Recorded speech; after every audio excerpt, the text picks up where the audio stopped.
Peut-on vraiment aimer un sport, un lieu, une passion, quand tout ce qui y représente est lié à un traumatisme?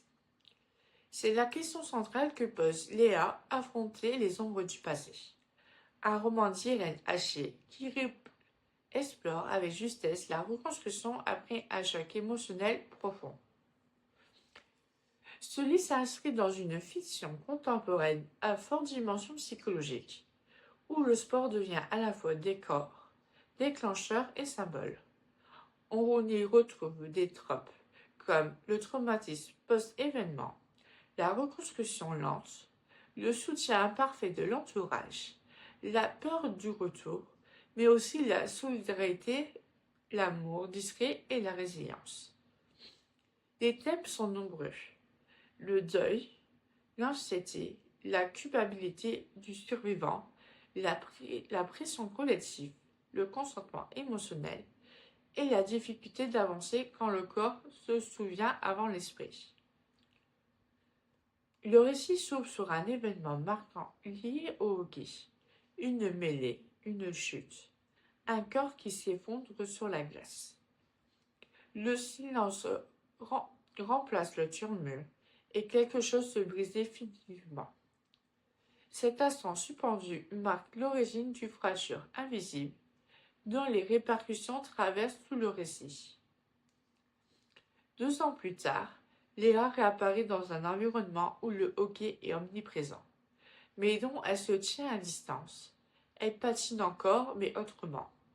Elle observe plus qu'elle ne participe.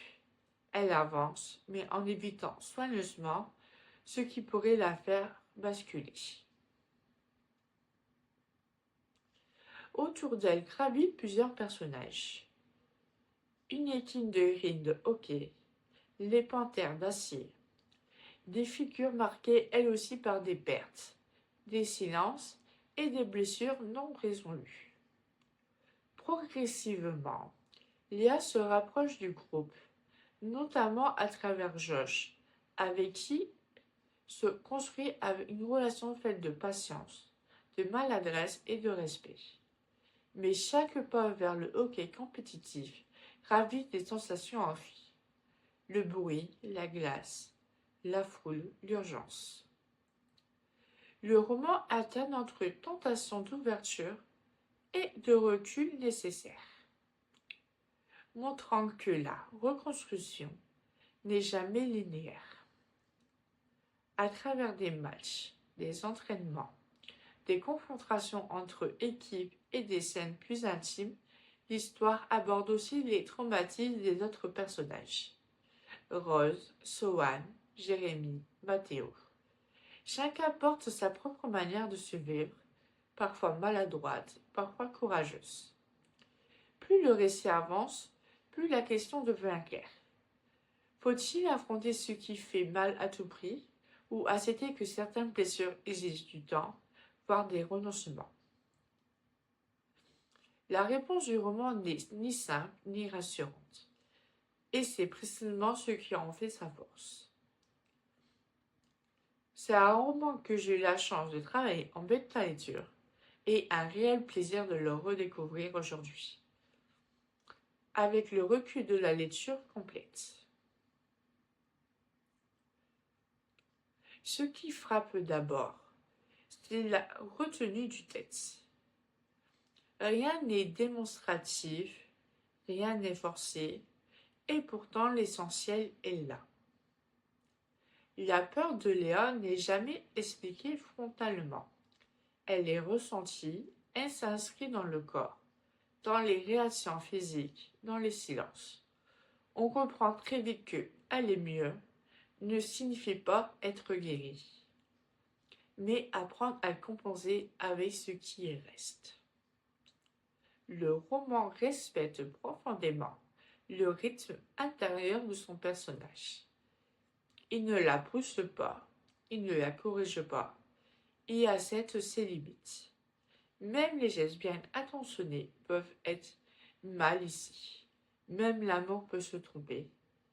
Et le texte ose le montrer sans jamais juger. Les personnages secondaires ne servent pas de béquilles. Ils existent pleinement, avec leurs propres failles, leur propre deuil, leur maladresse. Le roman parle autant à ceux qui tombent que de ceux qui regardent, impuissants, parfois blessants sans le vouloir.